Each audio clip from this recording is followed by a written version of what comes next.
Salut à tous, chers amis. Merci d'être là, présents devant votre écran d'ordinateur. Merci de regarder cette vidéo. Alors, pour vous, elle sera diffusée que demain. Donc, vous ne la verrez pas en direct. Je ne fais pas de direct pour le moment. J'ai peu de temps devant moi pour en faire. C'est pas que je ne vais pas en faire. Ça m'intéresserait bien d'avoir un contact avec vous en direct. Le temps me manque. Bon, de toute façon, nous allons bientôt terminer avec la première partie de l'histoire politique des dirigeants de l'Hexagone, ou plutôt des pays francs. Moi, je peux faire les pays francs. Aujourd'hui, c'est une parenthèse d'une république qui, depuis la révolution dite des habitants de l'Hexagone, a mis en place un nouveau régime.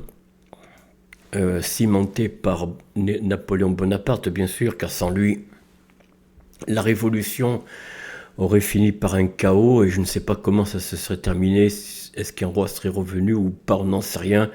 En tout cas, Napoléon Bonaparte a cimenté ces républiques, quoi. Bon, après sa mort, mais dans le temps, il a déjà mis en place les germes de ce qui allait être un recentrage sur la Deuxième République, Troisième, enfin vous connaissez la suite. Alors nous poursuivons avec qui ?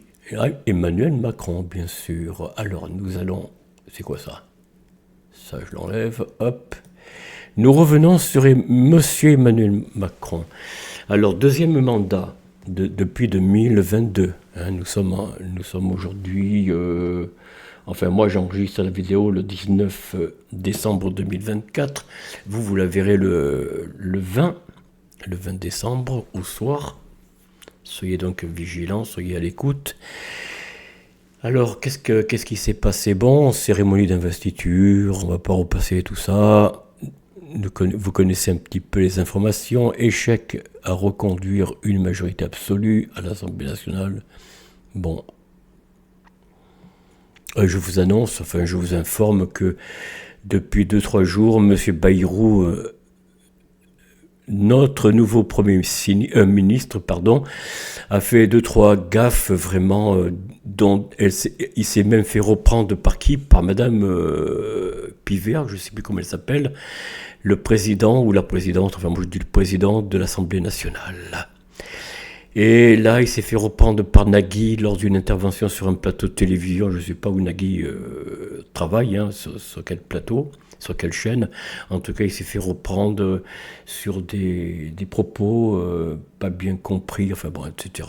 Bon, oui, bon, allez, on va pas trop parler de lui, monsieur Bayrou. Alors, cérémonie d'investiture, échec, bon, je l'ai dit... Difficulté de gouverner. J'ai oublié de vous dire. Il faut toujours le dire en début de vidéo, c'est mieux. Abonnez-vous, chers amis, s'il vous plaît. Abonnez-vous, partagez cette vidéo, likez, mettez un pouce, activez la clochette, etc. Tata swing. Bon, vous connaissez la suite. À vous de voir. En tout cas, j'espère que vous vous abonnerez parce que... Sinon, la chaîne ne va pas durer bien longtemps. Peut-être je ferai une autre chaîne, je ne sais pas. Celle-là, je la maintiens encore, mais je ne sais pas. Je vais peut-être refaire une autre chaîne. Pour l'instant, je n'ai pas d'idée encore. Bon, alors, difficulté de gouvernance, crise sociale et politique au début de 2023. Bon, je crois que vous connaissez les événements.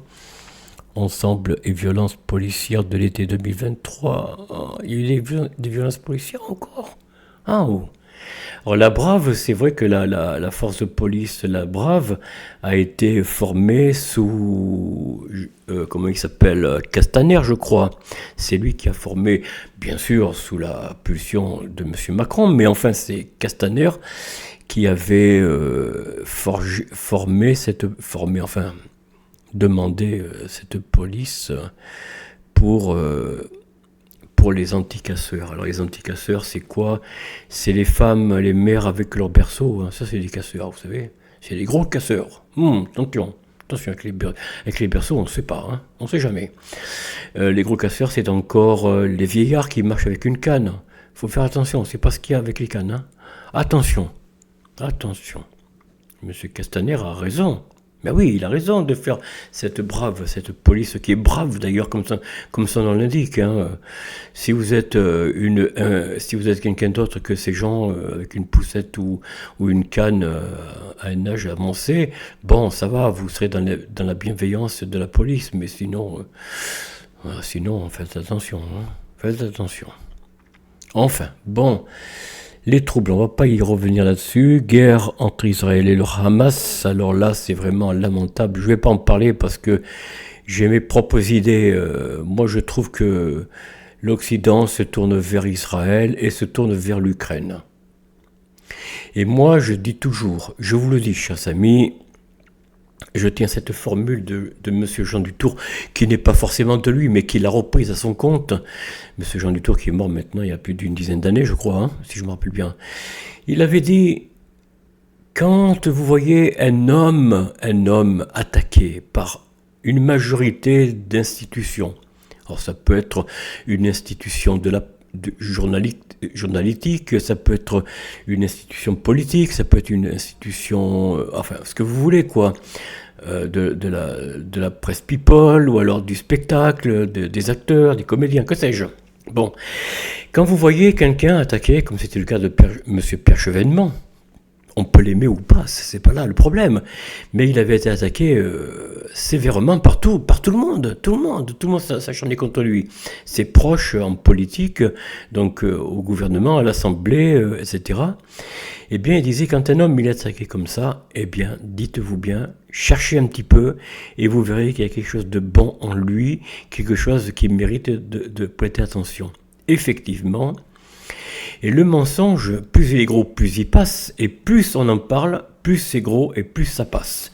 Je reviens sur une chose encore beaucoup plus terre à terre, à propos de la publicité. Moi, j'avais acheté un caddie, bon, je ne vous dirai pas la marque, hein, pour ne pas faire de problème avec ces gens-là.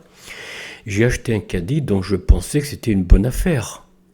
Un caddie avec des roues bruyantes, bon, ça m'a un petit peu embêté, mais...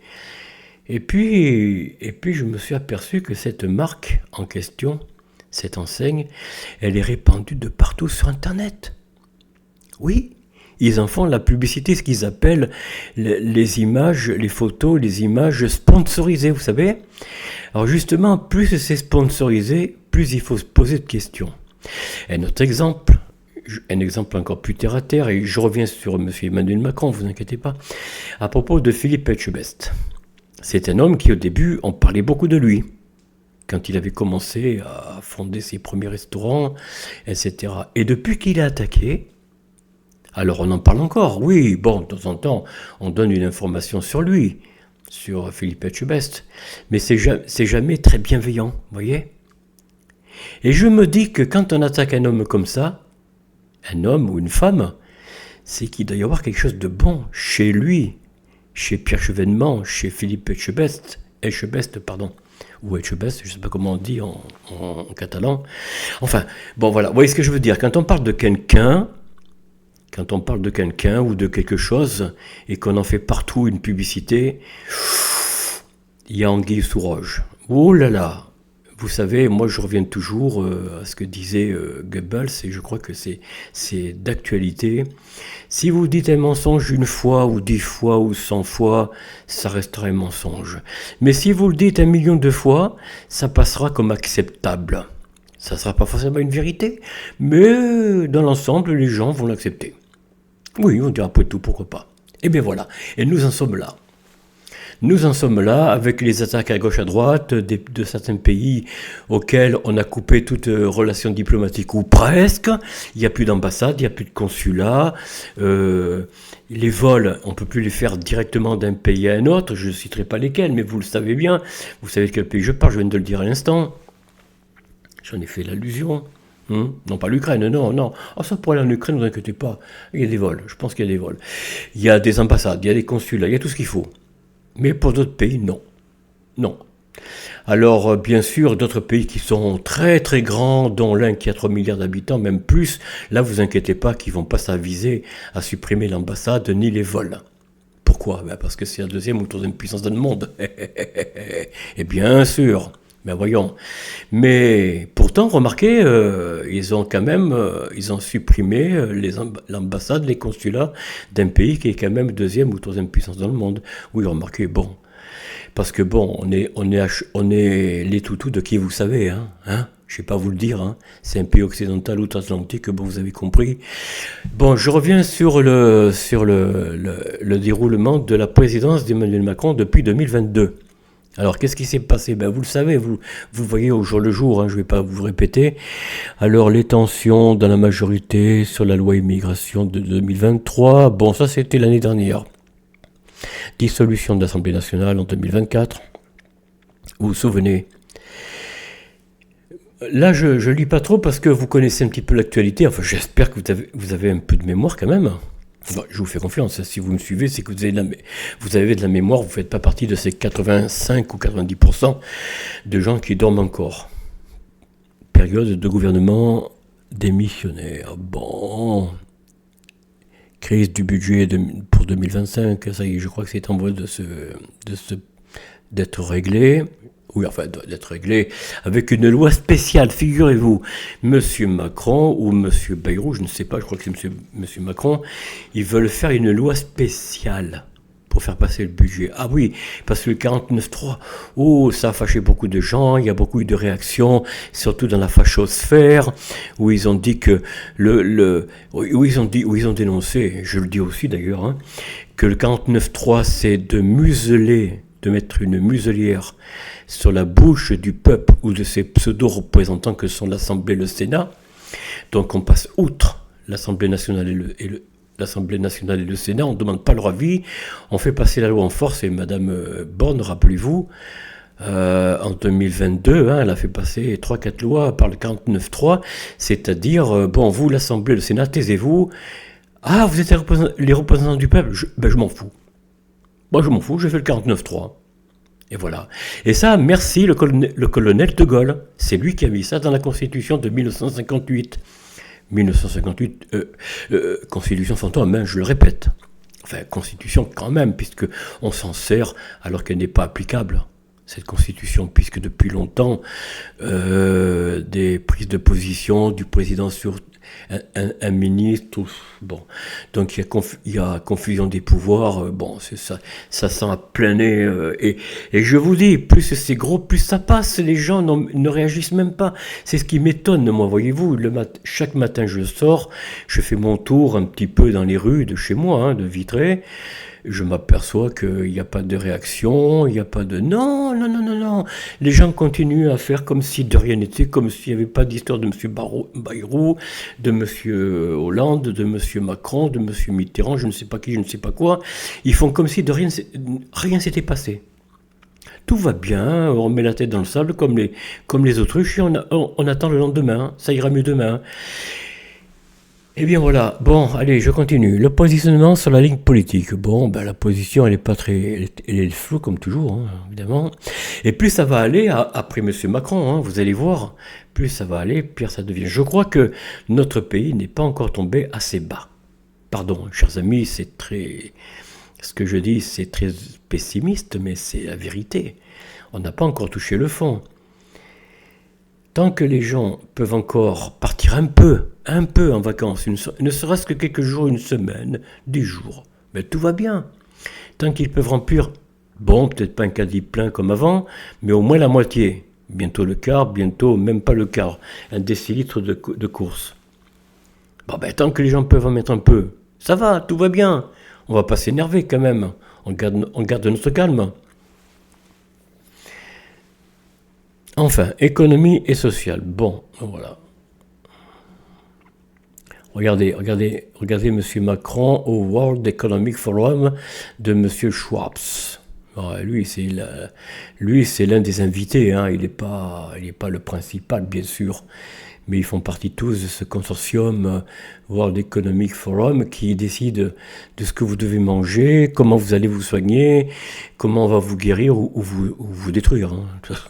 De toute façon, maintenant, je viens de téléphoner à l'instant. Là, il y a quelques minutes, à un cabinet médical où il n'y a pas besoin d'avoir un médecin traitant. Il y a quelques mois, on m'avait dit, oh oui, vous pouvez appeler, mais à partir de 8 heures le matin, on vous prendra. Et maintenant, on m'a posé la question, est-ce que c'est urgent? Ah bon, c'est quoi ça? Eh bien oui, c'est nouveau. On vient de mettre en place des urgences pour soulager les hôpitaux. Enfin voilà. Voilà où nous en sommes dans le pays de l'Hexagone. Enfin. Question économique et fiscale. Bon, ben on va pas y aller. Santé, alors là, j'en parle même pas. Je vous ai tracé une, une courte ligne.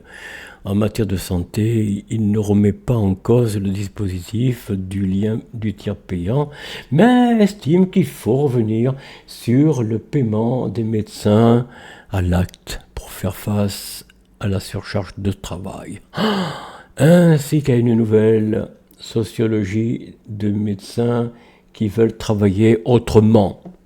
Alors, vous savez ce que ça veut dire travailler autrement? Ah, je ne prends pas de nouveaux patients, monsieur. Ah bon? Ben non. Non, non, j'ai que 4 patients, mais ça me suffit largement. Je gagne assez ma vie. Bon, ben, circuler, il n'y a rien à voir. Allez voir ailleurs. Comme j'ai dit à la fin, à l'individu que j'ai au téléphone, ben, j'irai voir à Nantes et à Rennes. Et vous savez ce qu'elle répond? Allez voir à Rennes, allez voir à Rennes ou à Nantes. Autrement dit, elle vous envoie paître sous les roses, allez dégager, circuler, il n'y a rien à voir. Vous n'avez rien à faire ici. Voilà. Alors, pour faire face à ce travail, je viens de le dire, pour travailler autrement, mais aussi pour un problème d'efficacité, bien sûr. Il propose de prendre en charge 100% l'optique, l'audition et le dentaire, d'accord. Une mesure qui, selon le quotidien Les Échos, coûterait 4,4 milliards sans que le candidat précise si ce surcoût sera payé par la sécurité sociale ou par les mutuelles. Oui, donc c'est flou, quoi. On sait plus qui rembourse telle partie, qui rembourse l'autre. Bon, passons sur alors l'éducation, je ne vais pas en parler parce que nos enfants, ah là là, chers amis, si vous avez des moyens, mettez vos enfants à l'école privée. Sortez-les de l'école de l'éducation nationale. Sortez-les de là. Ne les laissez pas entre les mains dont on ne sait pas de qui. Il faut qu'ils aient une bonne instruction. D'abord, l'éducation, je vous l'ai dit, c'est les parents qui la font et non pas l'État. Mais l'État se permet d'éduquer vos enfants. Chers amis, c'est à vous d'éduquer vos enfants. C'est pas à l'État. L'État doit les instruire, normalement. Mais je peux vous dire que l'instruction est très lamentable. Alors, le logement. Ah là là, en 2016, Emmanuel Macron propose de relancer de manière brutale la production de logements par une politique de l'offre, quitte à réduire des normes. Vous voyez ce que ça veut dire, hein? Certains droits et certaines capacités de recours pour accélérer.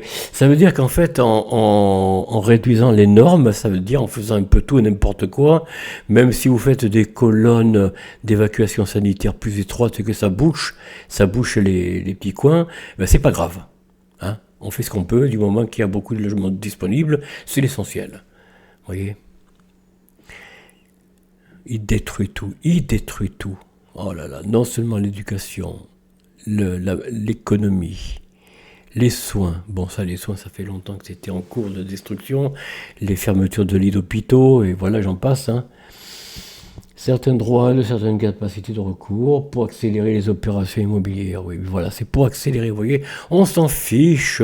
On met des toilettes maintenant dans les cuisines, comme ça va beaucoup plus vite. Déjà qu'il y a beaucoup d'évacuations dans les cuisines, ben comme ça, on met les sanitaires avec, c'est bien, tout va bien. Il réitère des propositions en mai 2023, mais son action politique dans le domaine lors de son premier quinquennat est critiqué, notamment par la fondation l'Abbé Pierre. Ah oui, justement. Voilà pourquoi, justement, ils font des procès à l'Abbé Pierre, voyez-vous. Parce que l'Abbé Pierre, enfin la fondation plutôt, puisque l'Abbé Pierre est mort en 2017, je crois. Hein. Donc, ils l'ont attaqué parce que, justement, la fondation attaquait le gouvernement Macron. Et oui, on touche pas à M. Macron. Ah non, on touche pas. Et les acteurs du logement, oui, bien sûr, bon. Les acteurs. Alors, institution, en 2011, bon, dans la revue Esprit, Emmanuel Macron écrit que l'élection présidentielle n'apportera pas plus qu'auparavant le démiurge et appelle à retrouver le temps long, oh ben d'accord, oui, de la délibération permanente, cette double vertu du parlementaire et de la démocratie sociale que notre République a encore trop souvent tendance à négliger. Bon, enfin, continuons. Enjeux sociétaux, immigration,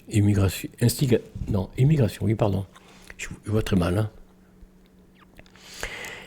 Si la politique migratoire d'Emmanuel Macron est jugée ferme par quelques médias et par Amnesty International, la loi Asile et Immigration de septembre 2018 est qualifiée de laxiste. Bon, par la droite et l'extrême droite, bon. Laïcité et religion, vous voyez un petit peu où nous en sommes, hein. On prend position pour les nouveaux dirigeants de la Syrie, comme la direction après la destitution, enfin le renversement de Saddam Hussein. La France a pris position pour la nouvelle direction de l'Irak. Enfin bon, j'en passe, allez, on va pas s'étendre là-dessus, vous le savez. Chers amis, vous êtes au courant autant que moi, sinon plus que moi. En juillet 2016, il annonce être contre l'interdiction du voile à l'université, réagissant à des propos tenus par Manuel Valls et Jean-Pierre Chevènement. Environnement, bon, je passe de la conférence de Paris de 2015 sur le climat.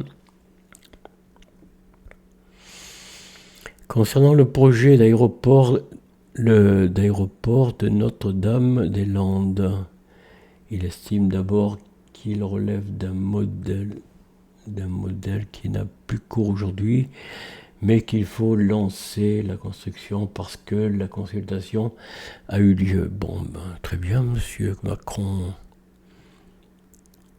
Sujet régalien, sécurité, défense, politique internationale. Emmanuel Macron estime que le projet de réforme avorté sur la déchéance de la nationalité n'était pas une solution concrète. Que le projet de réforme avorté concrète et juge que la prolongation sans fin de l'état d'urgence pose des questions et des questions légitimes. Il prône des moyens accrus pour les services de renseignement. Ouais, bon, défense en 2017, bon. En déplacement au Proche-Orient en 2017, oui, ça il avait dit, on a déjà lu ça. En déplacement en 2017, il se définit dans une position médiane à mi-chemin de la politique d'ostracisation du régime Assad et de soutien exclusif à la rébellion. Ouais, bon, ça on avait lu ça. Politique internationale, bon, c'est ce qu'il en est, hein. Emmanuel Macron avec le président de la Fédération de Russie. Ah oui. Vous vous rappelez la phrase de Bruno Le Maire, non? Lors de la première législature de Emmanuel Macron, nous allons mettre l'économie russe à genoux. Qu'est-ce qu'il en est aujourd'hui? La Russie rigole. Oui, il rigole. Le rouble se porte mieux que jamais, plus que jamais. Enfin bon. Stratégie de communication. Bon. L'adversaire Arnaud Benedetti écrit « Emmanuel Macron est de loin le président qui maîtrise le mieux sa stratégie d'intervention médiatique. » Contrairement à François Hollande. Oui, c'est vrai qu'entre les deux hommes, oui, bon, ça, on peut dire que François Hollande n'était pas un homme médiatique, hein, c'est le moins qu'on puisse dire. Affaires controversées, les polémiques. Bon, en tant que ministre de l'économie, évidemment...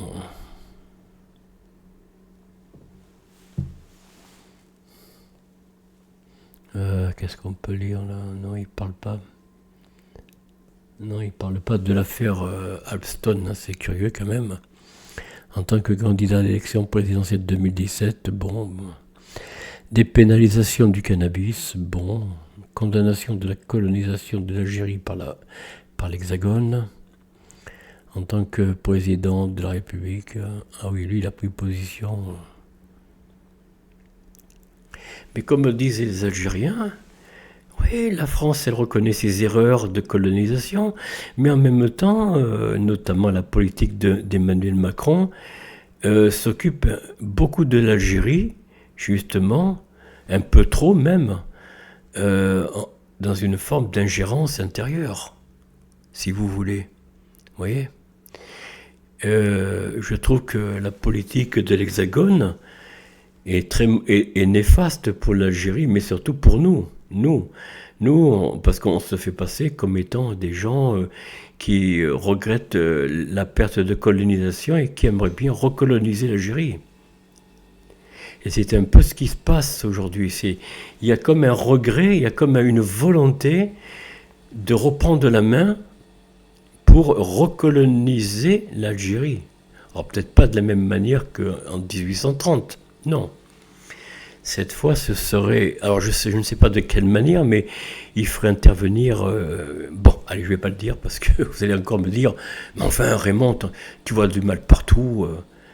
Eh bien oui, regardez ce qui se passe en Syrie, hein. Ce qui s'est passé en Libye, ce qui s'est passé en Irak. Alors, l'Irak... Oui, bon, l'Hexagone s'est tenu un peu à l'écart, peut-être. Mais la Libye, qui s'est mêlé avec l'oncle Sam et notamment, comment elle s'appelle, Hillary Clinton pour faire dégager et massacrer le pauvre président libyen. Je dis le pauvre parce que, c'était un dictateur. Et alors ? C'était un dirigeant qui présidait sans partage. Bon, ça, c'est une chose. Mais il avait donné à la Libye sa grandeur. Aujourd'hui, la Libye est dépecée, comme une viande qu'on a coupée en 4 ou 6 morceaux. Comprenez ? C'est ça la différence. C'est ce qui va se passer probablement, je le crains, avec la Syrie. C'est ce qui s'est passé avec l'Irak, avant la Libye. L'Irak n'est plus un État uni. Elle est plusieurs parcelles de terrain, j'allais dire. Hein. Une partie, c'est les États-Unis, enfin l'oncle Sam. Une partie, c'est Al-Nosra, je sais pas quoi, là, enfin les îles. Une autre partie, je ne sais, vous voyez, c'est des Kurdes. Enfin bon, bref. Il n'y a plus un État unitaire de l'Irak. Dont déjà l'Irak n'était plus un pays déjà au XIXe siècle, au début du XXe, puisque l'Irak a été séparé du Koweït, je crois, hein, il me semble, pour faire deux États sous les menées britanniques, si je me rappelle bien. Donc déjà l'Irak n'était plus un État. Mais là, depuis la guerre de l'Irak avec George Bush père, eh bien c'est plusieurs États dans un même État. Vous voyez ce que je veux dire ? La Libye, c'est la même chose. C'est devenu plusieurs États coupés, déchiquetés. Et c'est ce qui pourrait se produire avec la Libye. On ne sait pas. La Libye, la Syrie, on ne sait pas encore. Au profit de qui ? Devinez. Il y a 2 pays derrière. 2 États, dont l'un très grand et l'autre très petit. Devinez. Allez, je ne vais pas dire les noms parce que YouTube n'aime pas qu'on donne des noms, hein, même de pays. D'ailleurs, j'ai dit l'Angleterre, Britannique, bon, ils n'aiment pas trop. Là, c'est pas les Anglais, hein, non, ça ne profite pas aux Anglais particulièrement, mais ça profite à l'Occident, qui ne se rend pas compte du danger qu'ils font passer à leur population, parce que dans un avenir plus ou moins lointain, peut-être pas si lointain que ça, ce qui se passe en Afrique pourrait se passer chez nous. Et d'ailleurs, rappelez-vous 2005 et 2015, oui, voilà aussi, bien sûr, mais surtout 2005, les échauffourées dans les banlieues. Bon, est-ce qu'il s'est passé après ? L'histoire se répète. Chers amis, prenez acte de ce que vous vivez en ce moment. Nous vivons une époque plus qu'étrange. Et c'est sous la présidence d'hommes comme Sarkozy, Hollande, Macron, et puis après lui, hein, il y en aura d'autres. Hein. Il y en aura d'autres qui feront peut-être même pire encore. On ne sait pas, l'avenir nous le dira. Hein. Conflit d'intérêts, bon, Rachat du journal Le Monde. Oui, oh, alors là, l'ingérence de l'État là aussi. Allégation de sous-estimation du patrimoine. Bon, ça c'était les biens, je crois, du... Attendez, que je dise pas de bêtises. Oui, voilà, révèle que Emmanuel Macron, voilà, le canard enchaîné, qui parfois donne des bonnes choses. Bon, après tout, hein, a sous-évalué son patrimoine. Mais ça, c'est pas étonnant, hein. De 253 255 euros par rapport à l'évaluation faite par l'administration fiscale qui vérifie les déclarations réalisées auprès de la Haute Autorité pour la transparence de la vie publique. HATVP. Wow, wow, wow, wow. Tout ça. Il nomme des... Comment ça s'appelle des... il nomme des chambres, des hautes autorités, mais pourquoi faire? Vous croyez qu'Emmanuel Macron, ça lui en touche une pour pas déranger l'autre, comme il a dit une fois? Mais vous pensez donc qu'il s'en fiche pas mal? Au contraire, il s'en amuse. Il s'en amuse. Il sait, ou plutôt il croit savoir qu'il va rester jusqu'au bout. Il le pense. Il pense qu'il va pas bouger. Il pense. Il a déjà fait échec aux Gilets jaunes. Là, il avait tremblé par contre. Mais depuis, c'est fini. Tout est rentré dans l'ordre pour lui. Du moins, le pense-t-il. Maintenant, l'avenir le dira. On n'est pas en 2027 encore, hein. Il peut se passer bien des choses. Alors, bon, ben écoutez, on va pas continuer, hein, c'est pas la peine. Enquête sur les soupçons de favoritisme de business, bon, l'Hexagone, hein. Le 18 mars 2017, le parquet de Paris ouvre une enquête préliminaire sur les soupçons de favoritisme, complicité de recel de favoritisme à l'encontre de Business Hexagone, donc, hein, voilà. Est une structure née de la fusion d'UbiFrance et de l'Agence française pour les investissements internationaux, AFI. L'ordonnance, bon, l'ordonnance. Enfin, voilà. Organisme de promotion dépendant du ministère de l'économie. Cette enquête confiée à l'Office central de la lutte contre la corruption et les infractions financières et fiscales, DCCLFF, fait suite à un rapport de l'inspection générale des finances qui soupçonne des irrégularités lors d'un déplacement d'Emmanuel Macron. Oh, il en a fait plusieurs déplacements. Alors ministre de l'économie, ah oui, au consumer électronique Chao, CES de Las Vegas, en janvier 2016. Enfin bon, on va pas continuer parce que les scandales s'enchaînent. Ah, l'affaire Benalla, Bardella, pardonnez-moi monsieur Bardella, hein. À chaque fois c'est votre nom qui revient, mais vous y êtes pour rien. Mais c'est Benalla, oui voilà, Alexandre Benalla, regardez, l'ami de monsieur Emmanuel Macron. Enfin, je dis l'ami. Bon, passons. Affaire Colère. Oh là là là là, Alexis Colère, regardez. Ah, il ne monte pas le portrait, évidemment. Alors, en juillet 2016, Alexandre Benalla, coordinateur de différents services. Vous vous rendez compte qu'il avait plein de postes pour lui, quoi. Avec plusieurs salaires, évidemment. Lors de déplacement d'Emmanuel Macron, est accusé d'avoir usurpé la fonction de policier et d'avoir interpellé et violenté des manifestants le 1er mai 2018. Oui, des gilets jaunes, je vous l'ai dit, hein. L'opposition et les médias mettent en doute la réalité des sanctions infligées par l'Élysée à Benalla et soulignent la communication controversée de l'exécutif. L'affaire met en lumière plusieurs dysfonctionnements au sein de la présidence de la République. Bon, bref, on connaît la suite, hein. Affaire Colère, bon, ça c'est un peu plus près de nous, ça je crois. Non, c'est en 2018, toujours, le site Mediapart affirme que le secrétaire général de l'Élysée, Alexis Colère, lui il n'est pas calme, hein. Bras droit d'Emmanuel Macron, selon l'Express, et numéro 2 de sa campagne présidentielle de 2017, a des liens familiaux avec l'animateur italo-suisse MSC. Ah bon? Qui c'est MCC? Enfin bon.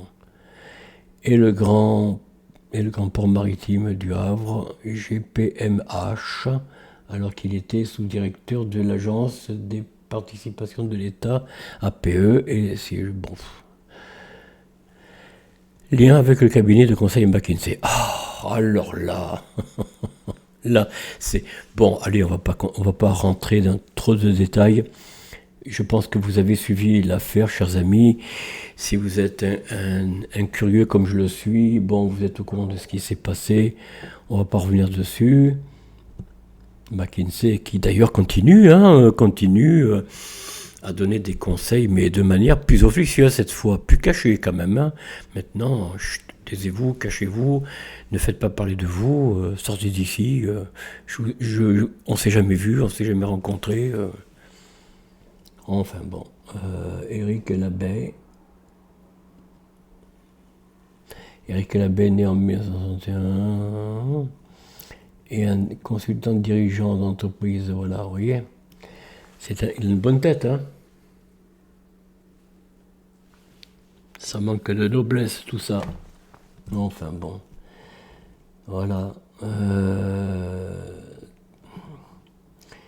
Alors, en 2017, Macron rencontre dans la commission Attali, encore lui. Le président de McKinsey France, donc Éric Labbé, je l'ai dit, et Karim Tadjeddine, alors chef des consultants de McKinsey. En 2010, Emmanuel Macron entre avec Karim Tadjeddine dans le think tank. Voilà. En temps réel, les deux hommes y font la connaissance de Thomas Cazenave. Coucou Thomas Cazenave, regardez. Avec lequel ils travailleront sur son livre L'État en mode start-up, publié en 2016. En 2017, Emmanuel Macron, devenu président de la République, place Thomas Cazeneuve à la tête de la direction interministérielle de la transformation publique, qui supervise notamment toutes les missions attribuées par l'État aux cabinets de conseil privés comme McKinsey. Bon, on va pas poursuivre, hein, c'est pas la peine, chers amis. Lien avec le cabinet de conseil. Encore un autre, Capgemini. Oui, ça c'est vrai, il y avait ça aussi. Mais c'est surtout McKinsey qui a le plus éclaboussé Emmanuel Macron. Autre engagement, bon, dans la culture populaire.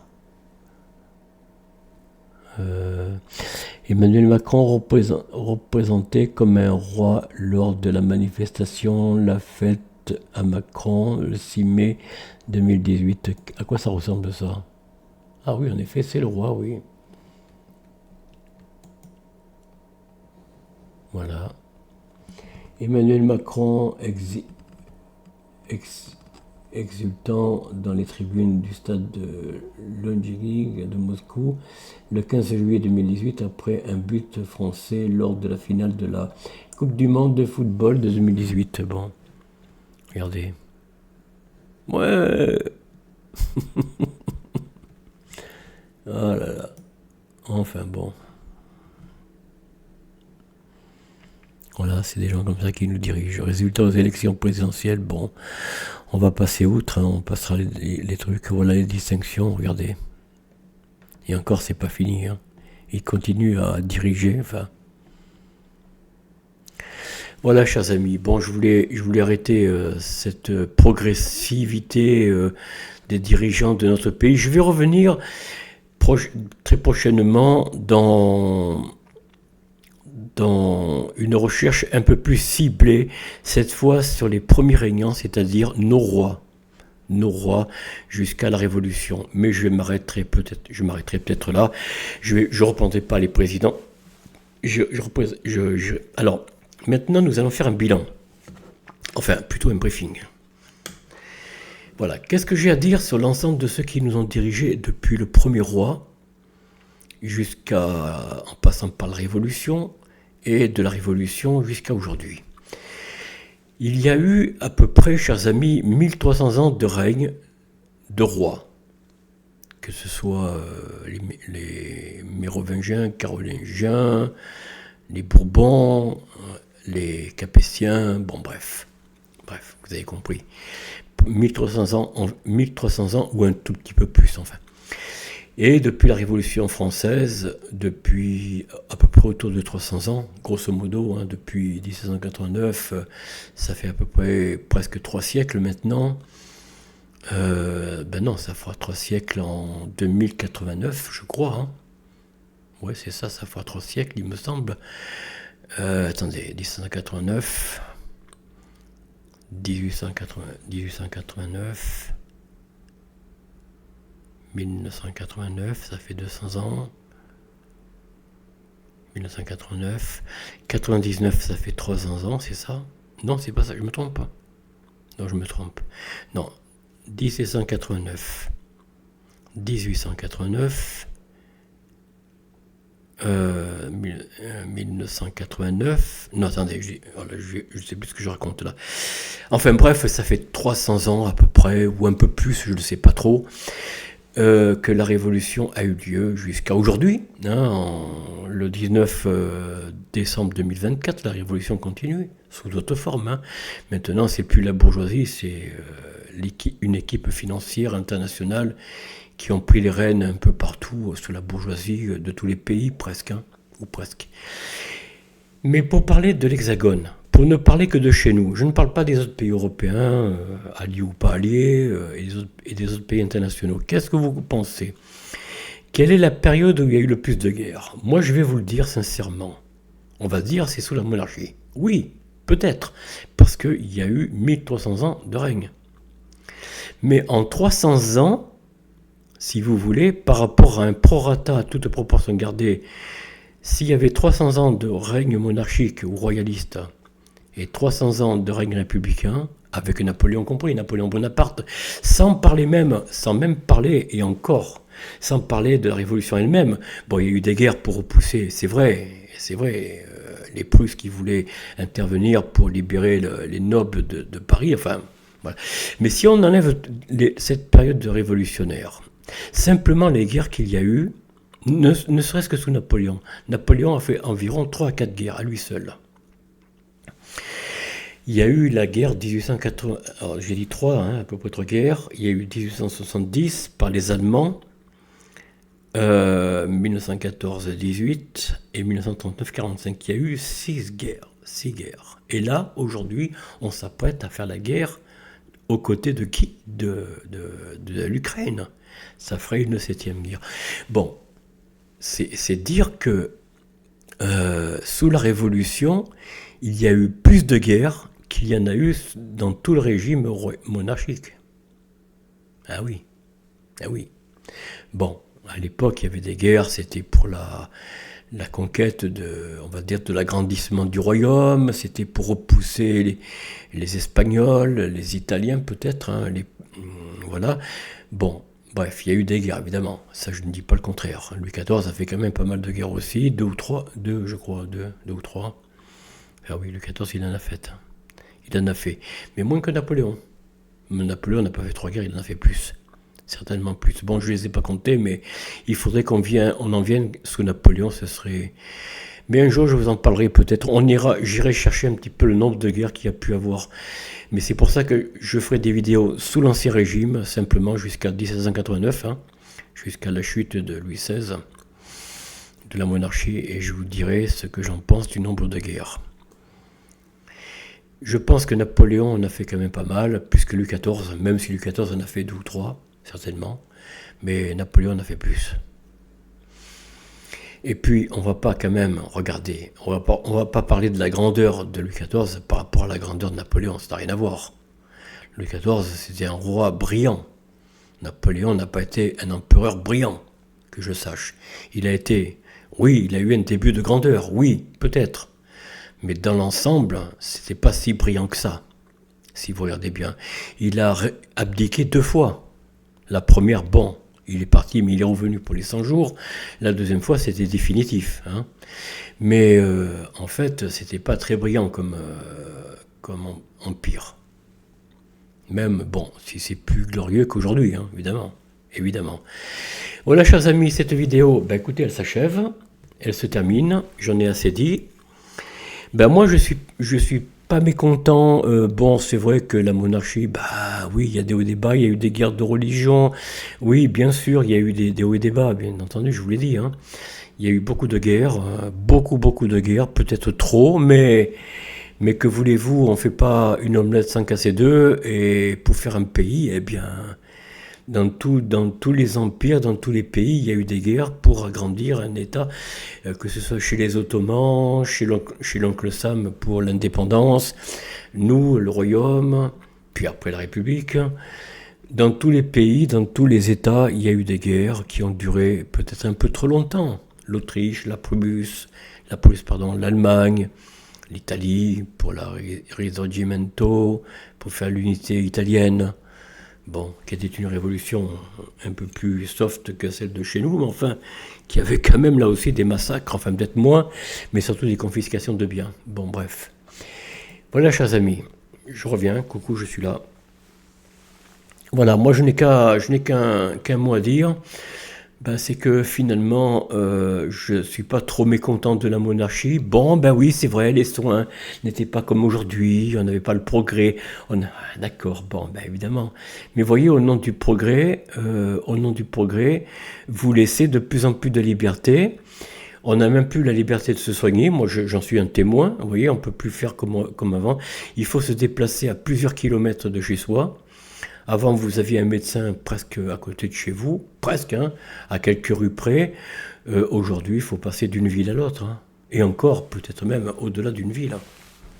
Faut aller parfois beaucoup plus loin. Mais enfin voilà, nous en sommes là dans l'Hexagone, on perd tout, on perd complètement notre raison de vivre, notre raison d'être dans le bonheur, puisqu'on nous empêche de se soigner, on nous empêche bientôt de manger, on nous empêche de sortir ces crises comment dire, d'orage. Alors on parle d'orage, comment dire, zone jaune, zone verte ou zone orange ou zone rouge. Alors en plus, il y a une nouveauté que je ne connaissais, que je connaissais un petit peu, mais que j'avais vaguement appréhendé, c'était ce qu'on appelle les orages, comment ça s'appelle? Les orages climatiques, non, c'est pas ça. Les orages... Oh, j'arrive pas à le dire. Attendez. Pas électronique, mais il y a un nom... Bon, ça me reviendra. Je vous en parlerai la prochaine fois dès que j'y pense. Je vais le noter dès que ça me reviendra. Voilà, chers amis, je vous souhaite d'être heureux chez vous, dans votre foyer, auprès de vos proches, de vos amis, sur votre lieu de travail. On se dit à très bientôt. Ciao.